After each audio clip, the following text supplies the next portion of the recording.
야고보라고 하는 이름은 신약 성경에 헬라식 표현이고요.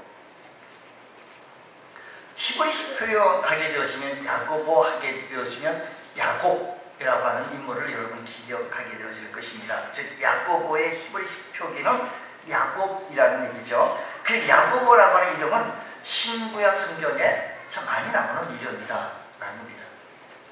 신약 성경에도 예수님과 긴밀한 연관이 있었던 사람 중에 야고보라고 하는 이름이 3명이나 거론되어집니다. 예수님의 12제자 중에 2사람의 이름도 야고보라는 이름이 동명이인이 이렇게 나오는데요. 세베대의 아들 야고보, 사도 요한의 형이기도 했고 사도 중에 첫 번째 순교를 했던 사람이 대야고보였던 세베대의 아들 야고보, 또 두 번째는 알페오의 아들 야고보가 있는데 이 사람에 대해서는 성경에 특별하게 행적이라는 기록이 이렇게 없다라는 것입니다. 그래서 흔히 그를 향하여 소야고보라고 부릅니다. 또 세 번째는요, 야고보라고 하는 것은 예수님의 친동생인 야고보라는 겁니다. 우리가 오늘 주목해 보고자 하는 이 본문 속에서 나오는 야고보는 예수님의 친동생인 이 야고보에 대해서 한번 이야기를 좀 펼쳐서 잠시 은혜를 나누려고 합니다. 우리가 은혜 받은 자세는 눈을 감지 말고 정신을 바짝 차리고 말씀이 그러한가 주의 깊게 말씀을 드리면 그 말씀이 내게 영혼의 힘이 되고 소망이 되고 능력의 말씀이 되어질 줄로 믿습니다. 마가복음 6장 3절 보면 이 사람이 마리아의 아들 목수가 아니냐, 이 사람이 목수가 아니냐, 야고보와 마가복음 6장 3절 한 번만 좀 쪄주세요. 이 사람이 마리아의 아들 목수가 아니냐, 야고보와 요셉과 유다와 시몬의 형제가 아니더냐 라는 겁니다. 그 누이를 우리와 함께 여기 있지 아니하냐 하고 예수를 뭐했다? 배척했다라는 겁니다. 여기서 야고보는 예수님의 바로 밑에 동생임을 알 수 있습니다. 이 야고보는 어려서부터 예수님을 가까이 지켜보았을 것입니다. 우리 형 예수. 이 야고보는 어려서부터 예수님을 이렇게 지켜보면서 아버지가 일찍 돌아가시면서 맏아들의 역할을 잘 감당했던 이 예수, 형이었던 예수를 잘 지켜봤을 것이며 가장 노릇을 하는 이 예수님을 마음으로 이 야고보는 의지했을 것입니다. 하나님의 말씀에 순종하며 진실하게 살아가는 형 예수님을 진심으로 또 존경했을 것입니다. 그러나 중요한 것은 형이 메시아인 것은 전혀 깨닫지 못하고 있었더라는 겁니다. 예전에 저희 아버님이 또 아버지, 이제 할아버지는 일찍 돌아가시고, 저희 아버님이 또 결혼도 굉장히 일찍 하시고, 그리고 결혼하고 어머니 모시고, 그 당시에 저희 할머니가 계세요. 어머니 모시고, 저희 아버님의 동생들, 우리 아버지가 장남이시라 밑에 동생 3명을 이끌고 생활하셨던 모습을 얘기를 종종 해요. 그러니까 밑에 있는 동생들은 저희 아버님이 맏형인 그분을 아버지처럼 존경하고 따르고 하라고 하고, 그러다 보니까 또 이렇게 불협화음이 있었던 것은 혼자서 이 모든 것을 진행하다 보니까 얼마나 어려웠겠어요. 어려워서 그런 일들인데 같이 살 수 없어서 또 분가하고 흩어져야 되는 상황 속에 있게 되어졌을 때 어려웠던 얘기들을 이렇게 얘기를 합니다. 그런 사람 얘기가 동생 셋과 자기 처와 자기 어머니를 모시고 일익을 감당했던 모습이 얼마나 더 어려웠겠어요. 그때 그것을 이해하지 못한 동생들은 조금 찌끗찌끗했던 모습 같습니다. 그 당시에 들었을 때. 그럼에도 불구하고 아버지의 역할을 감당하셨다라는 얘기죠. 오늘 여기 예수님은 이렇게 하셨는데 오늘날 갑자기 내가 이제 주의 나라 사역, 하나님 나라 사역을 하기 위해서 나가야겠다라고 나가버렸을 때 동생 야고보는 얼마나 참으로 원망스럽기도 하고 믿기도 하고 막 그렇게 되어지지 않았겠어요? 이제 어머니 누가 모실 것이며 가족들은 누가 돌볼 것이며 우리의 생계는 어떻게 유지하라고 할 것이냐라고 하면서 형 예수님을 향하여 원망하지 않았겠는가라는 것입니다. 그래서 예수님을 설득해 보려고 나서고, 형 그러지 마, 지금 우리 당장 사려가야 하지 않을까, 이렇게 해보기도 했었으나, 그러나 예수님은 말이 통하지 않았습니다. 이제 깊은 배신감도 아마 느꼈었는지도 모릅니다. 그러나 예수님이 십자가에 달려 처형당하게 되어졌다는 소식을 듣게 되었을 때 동생이니까 찾아가 볼만도 한데 찾아가지도 않았고, 그 시신이라도 수습하고 돌아볼 만도 한데 바로 밑에 있는 동생이 외면해버렸다는 겁니다. 그랬더니 야고보가 이제 시간이 지나고 조금 텀을 지나면서 변화했던 겁니다. 그래서 고린도전서 15장 5절 말씀 이하의 말씀 보면 그렇게 얘기해요. 게바에게 보이시고 후에 12제자에게와 그 후에 500여 형제에게 일시에 보이셨나니 그 중에 지금까지 대다수는 살아있고 어떤 사람은 잠들었으며 그 후에 어떻게? 야고보에게 보이셨다.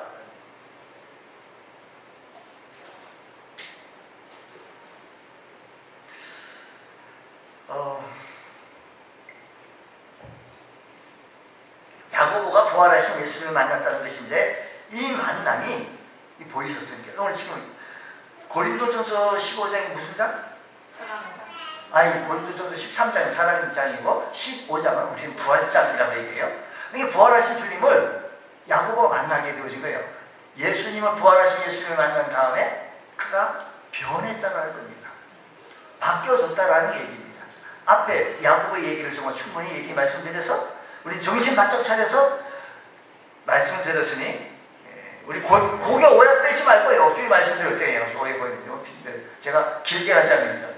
이렇게 해서 주의 예수님 만난 다음에 변화되어졌는데 사도행전 1장 14절 말씀 보면 여자들과 예수의 어머니 마리아와 예수의 아우들과 누구요? 예수의 아우들과 라고 얘기했습니다. 예수의 아우들과. 이 말씀 보게 되시면 예수의 아우들과 더불어 마음을 같이 오롯이 뭐에 힘쓴다니? 기도에 힘썼다는 것입니다. 예수님의 성취를 본 사람들이 예수님 말씀대로 마가다락방에 모여 성령을 기다리며 열심을 다하여 기도했는데 바로 그때 예수의 동생들 아우들도 있었다는 겁니다. 그리고 저들이 성령을 받게 되어졌는데 이 오순절 마가의 다락방에서 성령 체험이 야고보를 위대한 예수님의 종으로 변화되어졌다는 이야기입니다. 야고보서 1장 10절 말씀 보게 되시면 이렇게 해요. 야고보서 1장 10절 말씀 보면 야고보서에는 이렇게 얘기해요. 우리가 쭉 진도 이만큼 왔어요. 뭐라고 얘기해? 다시 시작. 부한 자는 자기의 나자신을 자랑할지니 이는 그가 풀의 꽃과 같이 지나가라. 미안해요. 1장 10절이 아니고 1장 1절입니다. 다시 한번요. 자, 셋, 넷. 하나님과 주 예수 그리스도의 종 야고보는 이 보세요. 하나님 주 예수 동생, 예수님의 동생, 예수 그리스도의 동생 야고보는 이렇게 하지 않냐고 예수 그리스도 뭐라고 얘기해요? 종이라고 표현했습니다. 이제는 자기는 더 이상 예수님의 동생이 아니라 종이라는 겁니다. 그리고 오늘 본문에 와보면 제가 예루살렘 교회의 지도자, 오늘 본문 속에 지도자가 되어져서 기둥처럼 쓰임 받게 되어졌는데 또한 야고보는 30년 뒤 주 62년경에 유대인들의 박해 속에 순교하고 맙니다.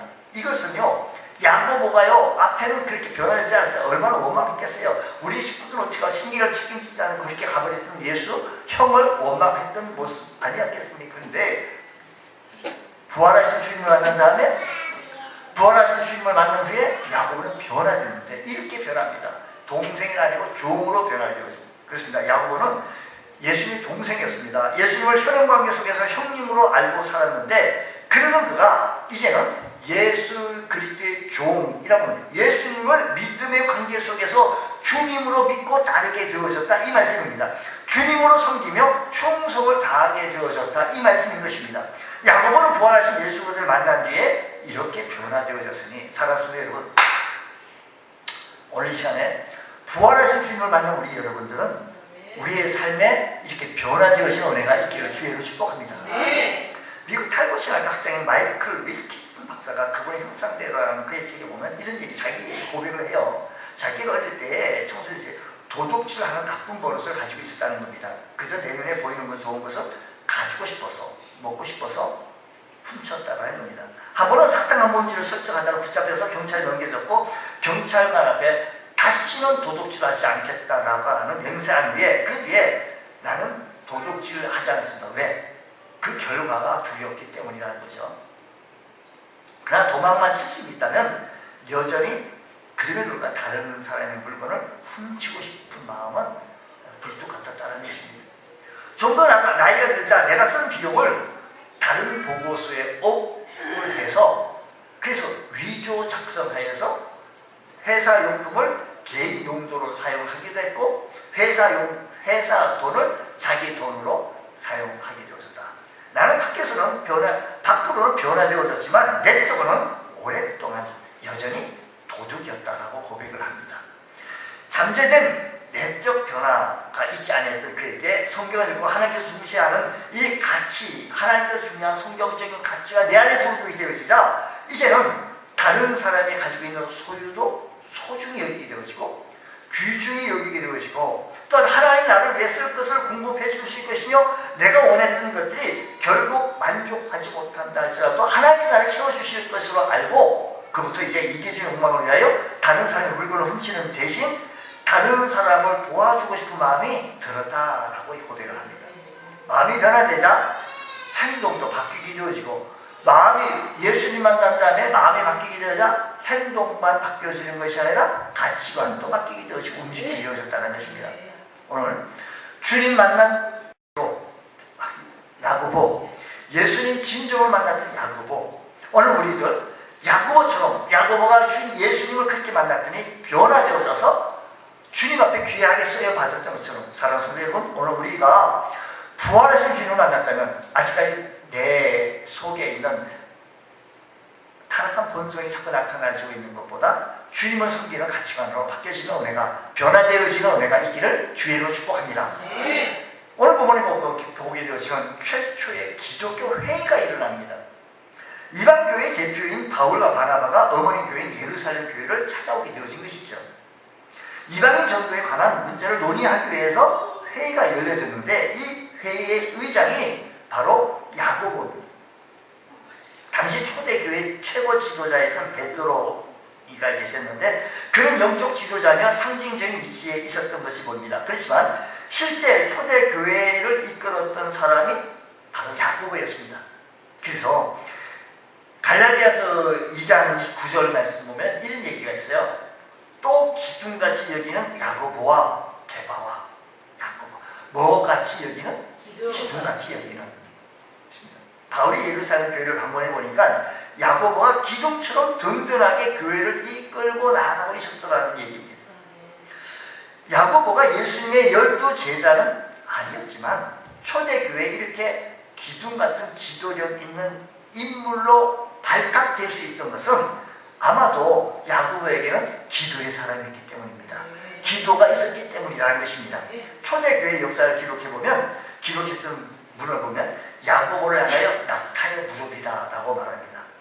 야고보가 죽은 뒤 그 시선을 보니 무릎이 마치 낙타의 무릎처럼 되어졌기 때문이라는 것이지요. 낙타의 무릎 무엇을 말해주는가 하면 한마디로 기도의 양을 설명해 주고 있습니다. 낙타의 무릎은 사람의 무릎과 생김새가 좀 다릅니다. 무릎 관절을 크게 튀어나왔다라는 것이죠. 야고보의 무릎이 낙타의 무릎을 변했다는 것은 그 무릎이 변형되어졌다는 것입니다. 너무도 오랫동안 지속적으로 무릎을 꿇고 하나님 앞에 기도했던 모습을 나타내 보이면서 이 낙타의 무릎의 기도가 야고보를 기둥같이 여김처럼 여김을 받고 쓰임받은 모습을 바라보면서 주님, 야고보가 이렇게 변화되어지고 또 야고보의 기도를 통하여서 초대교회에 기둥처럼 쓰임받았으니 사람 믿는 것을 여러분 이제 부활하신 예수를 만난 여러분들 우리가 변화되고 여러분의 기도를 통하여서 우리의 삶이 변화되어지는 은혜가 일어나기를 주의로 축복합니다. 사실 겉으로 볼 때 별건 아닌 것 같지만 우리가 하나님 앞에 기도의 시간을 많이 가지면 기도의 시간을 가질 만큼 영적인 능력이 나타나게 되어져 있습니다. 우리들이 하나님을 섬기는 우리 믿음의 현장 속에 기도의 양을 가진다는 것은 참 소중한 일입니다. 여러분, 야고보서를 기록한 야고보는 말하기를 우리의 믿음의 행위를 강조해요. 행위. 우리는 열심히 잘 믿는 것 같고 뭘 어떻게 하는 것 같지만 좀 긁어보면 아무것도 아닌 허당의 모습이 많습니다. 그래서 주님께서 이렇게 말합니다. 이와 같이 행함이 없는 믿음은 그 자체가 죽은 것이다 라고 말했고, 22장 22절에도 보면 내가 보거니와 믿음이 그의 행함과 함께 일하고 행함으로 믿음이 온전케 되어진다고 했습니다. 야고보는 진정한 믿음은 행함과 함께 있다라고 말합니다. 야고보가 이렇게 행함, 그 믿음의 실천을 강조한 이유가 뭐냐? 초대교회 성도들이 신앙생활을 한다고 하지만 믿음과 실천이 분리되어져 있는 모습을 바라보면서 하나님 말씀을 듣고 믿음은 생겼는데 그 믿음대로 살지 못하는 일이 생기게 되어진 모습을 보며 이제 듣기만 하고 자신을 속이는 자가 되지 말고 듣고 행함이 있는 주의 성도 되라라는 겁니다. 야고보는 오랜 세월 동안 참으로 이런 신앙을 가졌던 모습을 바라보면서 오늘 우리 신앙생활에 야고보의 기도를 본받을 수 있는 은혜가 있기를 주의 축복합니다. 야고보는 어떻게 보면 두 얼굴을 가진 사람이라고 할 수가 있습니다. 한편은 무릎이 낙태 무릎대도록 함께 철저히 기도하는 사람이었고, 또 뿐만 아니라 가졌던 믿음을 실천하는 사람이었다라는 겁니다. 야고보는 이 두 모습을 하나로 통합해서 균형 있는 신앙의 모습을 가졌으니 사랑하는 성도 여러분, 우리도 기도하는 사람, 기도하는 만큼 우리의 믿음을 실천하는 사람, 이런 우리의 모습들이 나타내져서 우리 신앙생활 할 만큼 무엇을 했느냐? 여러분, 우리가 믿음 생활하는 가운데 우리 믿음의 생활 속에 내가 주님 앞에 무엇을 이루어 놓느냐라는 것을 우리가 바라보면서요, 좀 실천을 떠올려 볼 수 있는 하나님 나라를 확장을 위해 나타내 보일 수 있는 귀한 은혜가 있기를 주의 이름으로 축복합니다.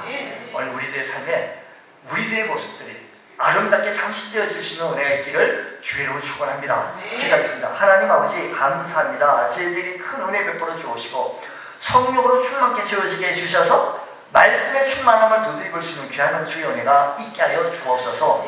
예수님 이름으로 기도드리옵나이다. 아멘.